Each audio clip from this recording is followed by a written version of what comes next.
Welcome back to our channel. So students, in this video we are discussing the summary of packing. Okay, so this is having in your semester 4 English of Usmania University of any stream, BCom, BBA, BSc, any stream.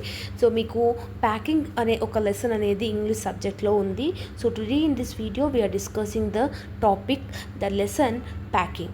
Okay, so the packing lesson was written by Jerome Klapka Jerome. I don't know whether I am pronouncing it correctly or not. JK Jerome అని అంటాము. So about the author అనేది కంపల్సరీగా మీరు ఏదైతే బుక్లో ఉందో మీరు as it ఈస్గా నేర్చుకోనికి ట్రై చేయండి. ఎందుకంటే summary anyway we're writing it by your own. Whatever the question they might be asking for packing, the only one answer you need to write it, that is summary. Yes, so for that sake, whatever the author is there, you need to be perfect with the author. Summary anyway you can write it by your own. Okay, so author gurinchi, when he was born, when he was died, what are his works, what are his achievements, what is his like very good about that, తను ఎక్కడ తనకి ఏంటి అసలు అనేది about the author గురించి మాత్రం నీట్గా రాయండి. ఓకేనా, నీట్గా నేర్చుకోండి. What does this lesson says, that means how human being can, అంటే మన అందరం హ్యూమన్ బీయింగ్స్ ఒక ఈజీగా వర్క్ అయిపోయేదాన్ని దాన్ని మనం మోస్ట్ ఛాలెంజింగ్గా కాంప్లికేటెడ్గా ఎలా చేసుకుంటాము అనేది లెసన్. ఓకేనా, అంటే ఏమని చెప్తున్నారు అంటే పర్సనల్ లైక్ ఫర్ ఎగ్జాంపుల్ మీరు ఒక పనిని ఓవర్ కాన్ఫిడెంట్గా చేసినా లాస్ట్కి ఫెయిల్ అవుతారు. అసలు కాన్ఫిడెంట్ లేకున్నా ఉన్నా కూడా ఆ పర్టికులర్ రిజల్ట్ అనేది ఫెయిల్ అనే వస్తుంది. రైట్, మీరు ఓవర్ కేర్ఫుల్ ఉన్నా కూడా రిజల్ట్ ఫెయిల్ అనే వస్తుంది.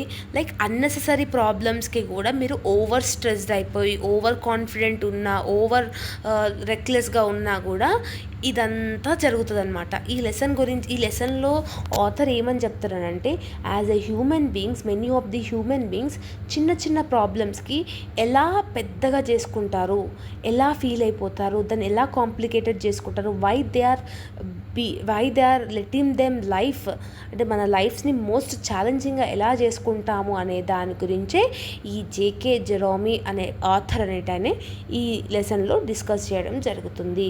So the story uses a humor and lightened criticism, how human can make the even simplest task ni more challenging than not to be, అంటే like easiest simplest ఛార్జ్ని కూడా most కాంప్లికేటెడ్గా చేసుకొని ఉంటుంది.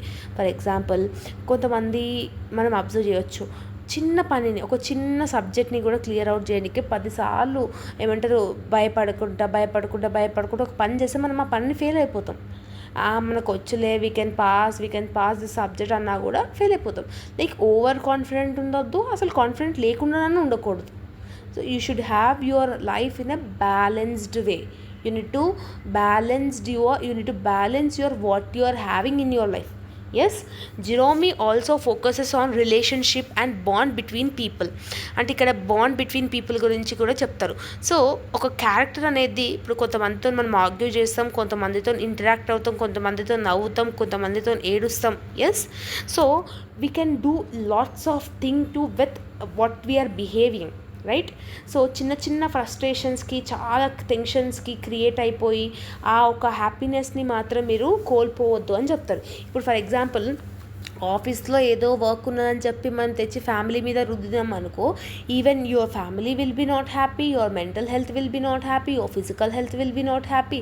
Yes, so ఎక్కడిదక్కడ even చాలా different కేటగిరీస్లో ఈ lessons గురించి, different categories గురించి లెసన్లో డిస్కస్ చేయడం జరుగుతుంది. ఫర్ ఎగ్జాంపుల్ కొంతమందికి సెల్ఫ్ కాన్ఫిడెన్స్ ఉండరు, అది వాళ్ళు చాలా చాలా డిగ్రేడింగ్గా అసలు ఏదో లైఫ్లో ఇంకేం లేదు అన్నట్టు ఉంటుంది. సో అలా ఉండకూడదు. Even you need to accept your body, even you need to accept your life what you are having. Yes, that is the thing the author is saying that. Okay, ఈ పర్టిక్యులర్ వరల్డ్లో ఎవ్వరూ perfect కాదు. ఓకేనా, so life doesn't have to be perfect. నువ్వు enjoy చేయాలి అంటే నీ లైఫ్ మంచిగా ఇప్పుడు మీరు ఎందుకురా ఎంజాయ్ చేయాలంటే మీకేంటమ్మా ఇట్లా అంటారు కదా కొంతమంది, మాకు ఇట్లా మాకు ఎంజాయ్ చేయనీకే లైఫ్తోని సంబంధం లేదు. Even if you are a kid, even if you are a woman, even if you are a man, even if you are a old man, చిన్న ఏజ్ నుంచి పెద్ద ఏజ్ వరకు ఎంజాయ్ చేయడంలో లైఫ్ అనేది life does not have a perfect to be enjoyable. నీ లైఫ్ మంచిగా ఉంటేనే ఎంజాయ్ చేయాల్సిన టైంలో ఎంజాయ్ చేయాలి. మిస్టేక్స్ని యాక్సెప్ట్ చేయాలి. ఆ మిస్టేక్స్ని నెక్స్ట్ టైం చేయకుండా చూసుకోవాలి. ఓకేనా? Even if you having any agreements, even if you having any డిసగ్రిమెంట్స్ని కూడా నీట్గా మీరు చెప్పాలన్నమాట. ఓకేనా? వాట్ ఎవర్ ద ఇంపర్ఫెక్షన్, నీలో ఉన్న లోపాలని కూడా నువ్వు యాక్సెప్ట్ చేసి ఆ ప్రాబ్లమ్కి సొల్యూషన్ అనేది నువ్వు ఫైండ్ అవుట్ చేయాలి అని చెప్పి ఇలా మోటివేషన్ అనేది ఇస్తున్నాడు. ఎవరు? JK Jerome in the lesson packing. ఓకేనా? సో కంక్లూజన్ ఏంటంటే లైఫ్ని చాలా సీరియస్గా అనేది తీసుకోవద్దు. ఓకేనా?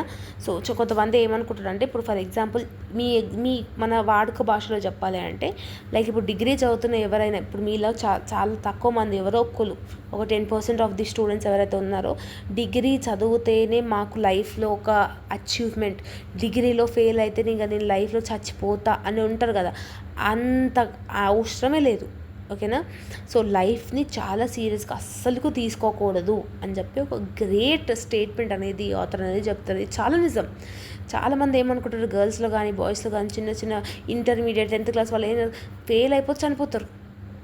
ఈవెన్ వాట్ ఎవర్ ఇప్పుడు ఫ్రెండ్షిప్లో ఏమైనా ఇష్యూస్ వచ్చినా చనిపోతారు. పేరెంట్స్తో ఏమైనా ఇష్యూస్ వచ్చి చనిపోతారు. సో లైఫ్ని అంత సీరియస్గా తీసుకోవాల్సిన అవసరం లేదు. You need to face everyday challenges. నువ్వు ఈ రోజు నీకు ఆ బ్యాడ్ జరిగింది, రేపు ఆ బ్యాడ్ జరగకుండా చూసుకోవాలి. You are having rest of 80 years life. No, right now you're in 20 years only. Rest of 8 years ఉంది. ఇంకా ఏదో ఒక ఇన్సిడెంట్ జరిగిందని చెప్పి లైఫ్ లాంగ్ ఆ ఇన్సిడెంట్ మీద నువ్వు ఉంటే remaining life also you will not at all enjoy it. So this is the conclusion. ఇది ఒక నీతి అనమాట. What is the thing? So that is the thing you have learned in this packing lesson. I hope that చాలా మందికి లైఫ్లో ups and downs ఉంటాయి. అవన్నీ మీరు handle చేసుకుంటూ ఒక లైఫ్ని బ్యాలెన్స్డ్ వేలో మూవ్ చేసే వాళ్ళే చాలా గొప్ప వ్యక్తులు అవుతారు. So they will become most successful and the happiest persons in the world అనమాట. So this is the thing you have learned in the packing lesson. మీకు అర్థమైందని అనుకుంటున్నాను. ఇంకేమైనా డౌట్స్ ఉంటే కమెంట్ సెక్షన్లో కమెంట్ చేయండి. నా ఎక్స్ప్లెనేషన్ కూడా ఎలా అనిపించిందో కూడా డెఫినెట్గా కమెంట్ సెక్షన్లో కమెంట్ చేయండి. So all the links are mentioned in the description box. If you are having any further doubts, let me know. See you all in next video. All the very best and thank you so much.